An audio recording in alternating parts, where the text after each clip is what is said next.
Assalamualaikum warahmatullahi wabarakatuh. Perkenalkan, nama saya Ibu Malinda. Kepanjangannya adalah Malinda Kusumawati. Nah, kalian bisa memanggil saya Ibu Linda, Ibu Melinda, Ibu Mel. Biasanya kalau di sekolah sih seperti itu. Dan hari ini saya akan memberikan materi tentang biologi.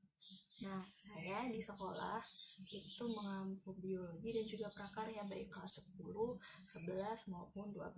Nah, kali ini sebelum kita mulai pelajaran biologi yang perdana, kalian like dan subscribe terlebih dahulu. Klik like dan juga subscribe. Nah, kalau sudah, nanti di akhir materi yang akan saya berikan, silahkan kalian komentar di bawah ini. Komentar boleh pertanyaan ataupun boleh komentar yang lainnya. Kalau sudah, kita akan mulai pelajaran kali ini. Ada 4 yang harus kita pelajari. Okay? Nah, yang pertama ada ruang lingkup biologi, kemudian ada keanekaragaman hayati, ada virus, sekarang lagi banyak virus, nah ini akan kita bahas. Kemudian ada bakteri. Nah, jadi yang pertama akan kita pelajari di ruang lingkup ini adalah hakikat biologi sebagai ilmu sains. Jadi kalau biologi itu kira-kira apa sih? Kalian ada yang tahu nggak? Biologi itu apa? Biologi, ada fisika, ada kimia. Kalau biologi itu apa sih artinya? Nah, biologi itu terdiri dari 2 kata. Ada bios dan juga logos. Nah, bios itu artinya adalah hidup dan logos artinya ilmu. Berarti ilmu yang mempelajari tentang semua gejala alam yang ada di bumi, baik biotik maupun abiotik. Apa itu biotik dan abiotik? Biotik itu artinya hidup, dan abiotik tidak hidup. Berarti mau tumbuhan, mau bebatuan, itu semua dipelajari di biologi. Semua gejala alam yang terjadi itu dipelajari di biologi. Nah, kalian harus tahu bahwa biologi ini adalah ilmu yang mendasari semua ilmu sains. Jadi, apapun yang kita pelajari pasti ada hubungannya sama biologi. Kenapa bisa seperti itu? Ada yang tahu? Nah, kita akan belajar tentang tingkatan organisme dari yang terkecil sampai terbesar.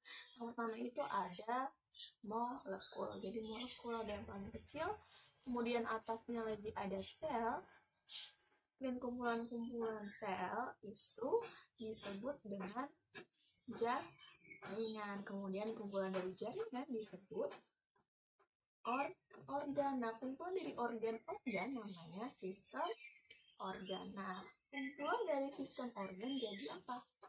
Jadi individu. Jadi seperti saya, seperti kalian, individu. Nah, kumpulan individu kalian yang berkumpul di kelas disebut populasi. Nah, kumpulan populasi ada populasi manusia, ada populasi sapi, ada populasi kambing atau ayam. Nah, itu namanya komunitas. Nah, kumpulan dari komunitas namanya ekosistem, dan masih ada di tingkatannya lagi sebenarnya dia.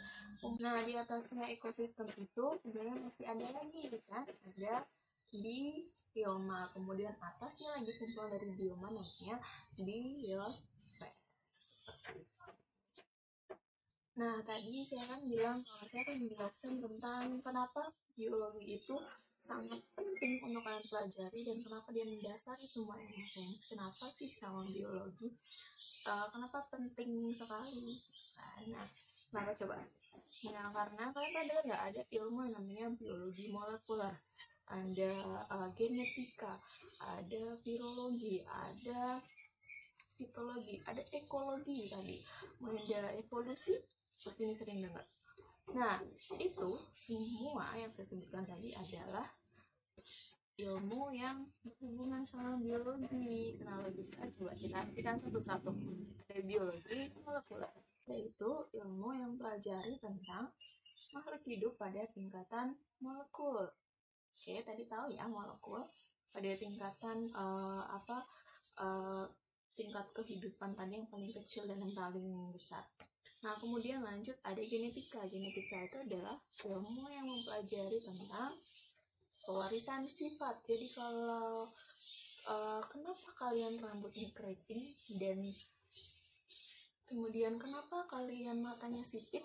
Nah, pasti ada gennya gitu kan. Mungkin orang tua kalian, salah satu bapak atau ibu kalian itu matanya sipit, atau salah satunya rambutnya keriting, sehingga kalian juga yang mewarisi sifat dari salah satu kedua orang tua kalian seperti itu. Nah, itu juga termasuk dalam cabang biologi. Kemudian ada virologi. Apa itu virologi? Virologi adalah ilmu yang mempelajari tentang virus. Nah, jadi ini kalau sekarang lagi banyak virus, kemudian para ahli, dokter, kemudian ilmuwan sedang meneliti. Nah, itu ilmu untuk mempelajari itu adalah disebut virologi. Nah, ilmu yang mempelajari tentang virus. Nah, selanjutnya adalah ada mikrobiologi. Berarti mikronya kecil, berarti dia mempelajari tentang makhluk hidup yang kecil-kecil. Nah, seperti itu. Kemudian ada bakteriologi, berarti ilmu yang mempelajari tentang bakteri. Oke, nah di sini kalau masih ada yang menganggap bahwa virus sama bakteri itu sama, ini sering banget terjadi saat saya di kelas, bahwa Bu, ini bakteri ya, atau kebalik, bakteri disebutnya ini virus ya gitu. Nah, jadi virus dan bakteri itu beda ya, dari bentuknya beda, nanti kita pelajari kan di bab ketiga 4. Nah, selanjutnya ada ekologi, berarti materi tentang ekologi. Ekosistem, bagi mempelajari tentang ekosistem, di mana di dalamnya itu kan ada yang biotik dan abiotik, ada yang makhluk yang hidup dan juga yang tidak hidup atau yang mati seperti bebatuan, tanah. Nah, jadi belajar timbal balik antara lingkungan biotik dan juga abiotik itu. Kemudian selanjutnya ada biokimia.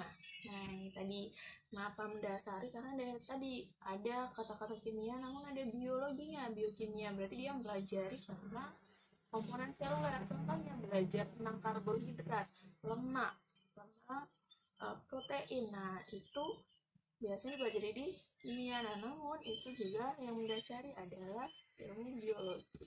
Nah, selanjutnya ada biofisika, yaitu mempelajari hukum-hukum fisika yang nanti permasalahannya dikupas di biologi seperti itu. Jadi memecahkan masalah dari masalah biologi kemudian dipecahkan dalam hukum fisika seperti itu.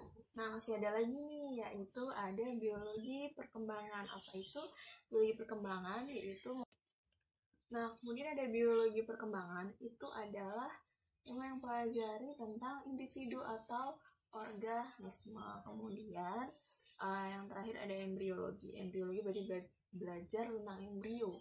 Berarti embrio itu ada hubungannya dengan kehamilan. Tahu ya? Nah, seperti itu. Jadi kalau dokter-dokter memeriksa USG dan sebagainya, itu juga menggunakan ilmu embriologi, berarti itu ilmu dari cabang-cabang biologi. Nah, jadi banyak sekali cabang-cabang biologi yang dia memang mendasari dari dunia sains seperti itu. Nah, itu tadi penjelasan dari saya tentang lingkup biologi, dari hakikat biologi sebagai ilmu sains, dari mulai pengertiannya, kemudian dari tingkatan kehidupan, kemudian sampai cabang-cabang biologi. Nah, selanjutnya di pertemuan berikutnya saya akan menjelaskan tentang metode ilmiah dan juga bagaimana prosedur keselamatan kalian selama kalian besok memasuki laboratorium ataupun praktikum. Apa saja yang harus kalian lakukan, yang harus kalian hindari, seperti itu. Kemudian jangan lupa untuk menulis di catatan seperti yang saya berikan tugas, kemudian dikirim di Google Classroom. Baik, saya akhiri. Wassalamualaikum warahmatullahi wabarakatuh.